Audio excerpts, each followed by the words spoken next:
Compete ചെയ്യാൻ പോകുന്നത് WWE തന്നെ 2 ഫൈനസ്റ്റ് റെസ്ലേഴ്സിനായിട്ടാണ്. ദ മൊമെന്റ് മേക്കർ എന്ന് പറയുന്ന ഞാനും പിന്നെ സ്കോട്ടിഷ് വാരിയർ എന്ന ഡ്രൂ മാക്കൻഡയറും കോമ്പറ്റ് ചെയ്യാൻ പോകുന്നത് റാൻഡി ഓർട്ടനും പിന്നെ നീയോ. നീ സത്യത്തിൽ ആരാണ്? നീ എന്നെ മറന്നപ്പോൾ നിനക്ക് ഞാൻ ആരാണെന്ന് അറിയില്ലേ?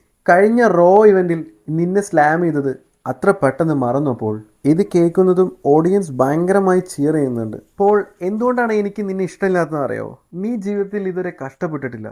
എല്ലാ പണക്കാരുടെ ജീവിതം പോലെയായിരുന്നു നിന്റെയും. പക്ഷെ ഞാൻ ഇവിടെ റിങ്ങിൽ നിൽക്കുന്നത് എനിക്ക് വേണ്ടി മാത്രമല്ല, വലിയ വലിയ സ്വപ്നങ്ങളുള്ള ഓരോ പാവപ്പെട്ട പിള്ളേർക്കും വേണ്ടിയിട്ടാണ്. ഇവരാരും അവരുടെ സ്വപ്നത്തിലേക്ക് എത്താറില്ല. ഇവരുടെ എല്ലാം സ്വപ്നങ്ങൾ തല്ലിക്കെടുത്തുന്ന നിന്നെ പോലുള്ള റിച്ച് അപ്പർ ക്ലാസ് പീപ്പിൾസിന് എതിരെയാണ് ഞാൻ ഇവിടെ വന്ന് നിൽക്കുന്നത്. പോൾ, നീ എന്നെ കളിയാക്കുമായിരിക്കും, പക്ഷെ എൻ്റെ ജീവിതം ഒരുപാട് പേർക്ക് മോട്ടിവേഷനും ഇൻസ്പിറേഷനും ആയിട്ടുണ്ട് എന്ന് പറയുന്ന സമയത്തും പോൾ അവിടെ അവനെ കളിയാക്കുന്നുണ്ടായിരുന്നു. Full video പക്ഷേ on ഈ സമയം YouTube.